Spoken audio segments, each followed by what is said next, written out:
about the one this weekend? Washington and Oregon in a great top 10 tilt. The game, of course, is Softy Mahler. Dave Softy Mahler, KJR in Seattle. Get ready. Stick your head in the tank of gasoline. Let's light it with the match. Softy, it's a great game. It's a great year for the Pac-12. How pumped up is everybody in Seattle right now? Yeah, a little excited, man. This is the first time ever in the history of the Oregon-UW rivalry there's been a game with two top 10 teams, and it's going to be the last one ever as Pac-12 teams. So go figure, man. 100-plus years, Smoky, you playing this game, and it took them until the last year ever of the Pac-12 conference to finally play a couple games as a top 10 team, and that's what you'll see on Saturday. So, Softy, this is a game where it's kind of hard to feel who has a disadvantage because both of these teams are so good on both sides of the ball. Where does this game swing, in your opinion? Well, I just think it's a matter of who can control the passing offense of the other team, because you got a team in UW who's got the number one passing offense in college football. They're going up against the number 5 passing defense in Oregon. But on the other side, Oregon's got the number 10 passing offense in college football. And they're going up against the number 91 passing defense in college football in Washington. Now, the numbers are a little skewed because Michael Penix has barely played in the fourth quarter all year long. The starting defense for Washington has barely played in the fourth quarter all year long. They've only had one four-quarter game, and that was 2 Saturdays ago against Arizona down there in the desert. So, look, you go back to that Cal game, UW gave up 3 touchdowns after the score was 52-12, for God's sake. So things like that have kind of inflated the numbers, I think, on the opposite end a little bit for UW's defense. So we're going to find out. But you know what, man, Smokey, in the end, these two teams really haven't played anybody. I mean, UW beat a really bad Michigan State team on the road. They were leading 41-0 late third quarter in East Lansing. And Oregon came back and beat Texas Tech, as you know, in Lubbock. And I'm not sure how good the Red Raiders are this year. So I don't know if either team has really accomplished much of anything to crow about so far after 5 games. Softy, how much has home field mattered in this series, and how much do you think it matters on Saturday in a game where two teams seem to be so evenly built? Well, UW beat them in Eugene last year, and they should have beaten them in 2018, but they missed a 37-yard field goal, and the game ended up going to Oregon. So home field really in the last 5 or 6 years hasn't really mattered much, to be totally honest with you.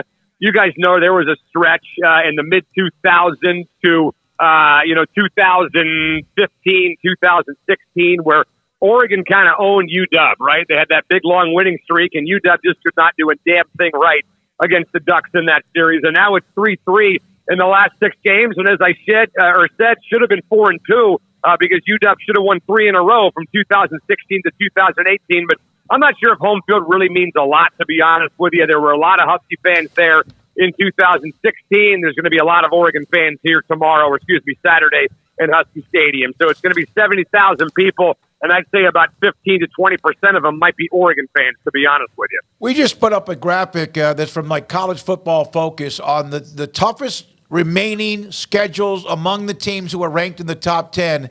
And the first 3 were Pac-12, USC, Washington, and Oregon, because, of course, we know that it's a battering ram. How much fun will this be watching all this unfold?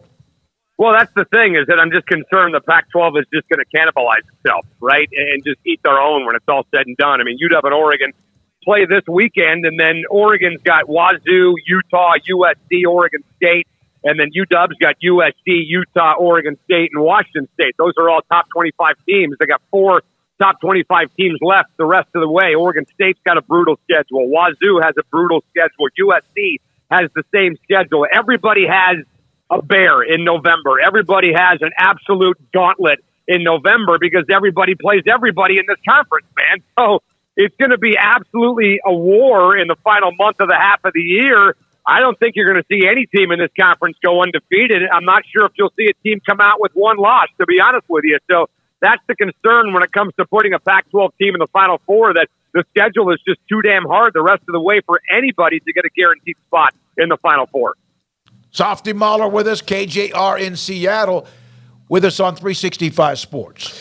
Softy, everything has come up roses for Washington so far, except for that the Arizona game was a win. Do you credit that to Washington maybe looking ahead a little bit, or is that Arizona's getting better?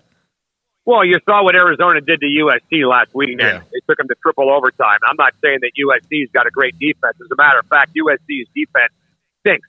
their defense is terrible. All right, it's been terrible under Lincoln Riley for the last couple of years, and I think as long as Lincoln Riley's there, you guys know what the guy did at Oklahoma. He never played defense in the Big 12 at Oklahoma. He wants to win every game 51-50 for crying out loud. So I'm starting to think this is who this guy is when it comes to building a football team. He wants a 5-hour game, and every game Lincoln Riley coaches, you should bet the over. So I don't think USC is that good, but I also think Arizona is greatly improved. This Fafita kid, the quarterback that took over for Jaden DeLora, he can play, and he played pretty well against the Huskies. But, guys, just consider this. In that Arizona game, Washington won, and they were a fumble away at the Arizona 4-yard line from going 38-17 in the fourth quarter. Michael Penix didn't even throw a touchdown pass in that game, and they still won on the road in Tucson, which has been kind of a house of horrors. Any stadium in the state of Arizona, whether Tempe with ASU or Tucson with Arizona, has been kind of a pain in the ass for UW, to be honest with you. So that's one thing I'm not going to miss going to the Big Ten, is having to play games in places like that. But yeah, I mean, that was a grind, man, no doubt. And I think in the end, it might actually prove to be a positive for this game with Oregon, because UW had not played a 4-quarter game up until then. Now they've got one in their back pocket, and they know how to finish.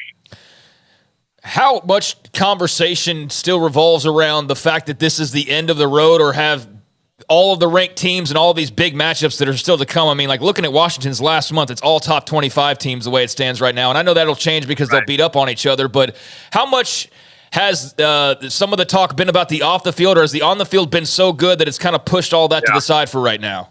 Well, no, it's a daily thing with the Big Ten, the Pac-12, the Pac-2. The Pac-2 is Oregon State and Washington State, and Beaver fans and Washington State fans don't miss an opportunity to tell Oregon fans and UW fans how stupid they are for going to the Big Ten, right? I mean, that's a daily thing on social media. So, guys, look, it's a move that if Oregon State and Washington State were offered the same move by the Big Ten, they would have been out the door. And anybody who disagrees with that is an idiot. All right, there's just it's not even worth having the freaking debate, for God's sake. It's so dumb to even talk about. So, in the end, the Pac-12, the remaining schools, were offered a streaming-only deal on Apple with no guarantee of being on linear TV. And they said no, and they should have said no, right? I mean, people think about how crappy the Pac-12 media rights deal was, 2-3 years ago. They signed this deal, it's even worse. And when you're desperate like Washington State and Oregon State are, you'll take anything. Because, guys, let's be honest, Oregon State and Wazoo, they're staring at $4 million a year in the Mountain West. That's what they're looking at right now. So they're looking at potentially $20+ million less per year than what they were making in the Pac-12. So I don't blame them for being angry. I don't blame them for being irrational. I probably would be too if I were them. But every single day, this is a UW and Oregon ruined the Pac-12. You killed the conference. We could have survived without the LA schools, which I disagree with, by the way. But there's not one day that goes by that this move to the Big Ten is not talked about, at least amongst Cougar and Husky fans. The Apple Cup this year, guys, is going to be gnarly. Absolutely gnarly. I don't know if you guys have ever been to an Apple Cup in Seattle. This is the year to come, because they may not play it for a long time after this year. Yeah, that's one I have circled on the calendar, Softy. It's certainly, like you said, gnarly is a great way to describe it. When you hear things like today coming out about the Comcast thing is worse, and a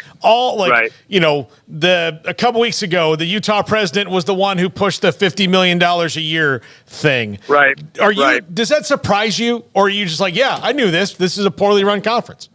Well, we've known that for years, that this was a poorly run conference, and we've known for years that the conference presidents were arrogant. We've known for years the conference presidents really don't understand the sports landscape, especially when it comes to college football, and they paid the price for it. I mean, the story, again, that Canzano had, that Utah's president was looking for $50 million a year. They turned down the latest deal about a year and a half ago from ESPN.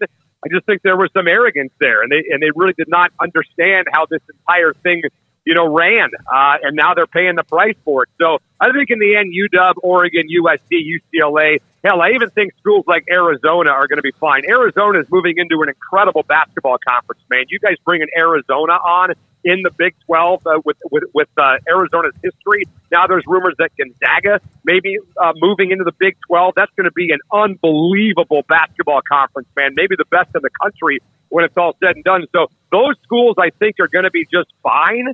But for schools like Washington State and Oregon State, there's some collateral damage there, and I do worry about, hanging on to coaches and, not having to cut sports and things like that. So I don't blame them for being a little bit irritated. But the Pac-12 has been a joke for decades, guys. You guys know that. We used to rip on Tom Hansen, who's the former Pac-12 commissioner, Pac-10 commissioner, and then we ripped on Larry Scott, and now we're ripping on George Playoff.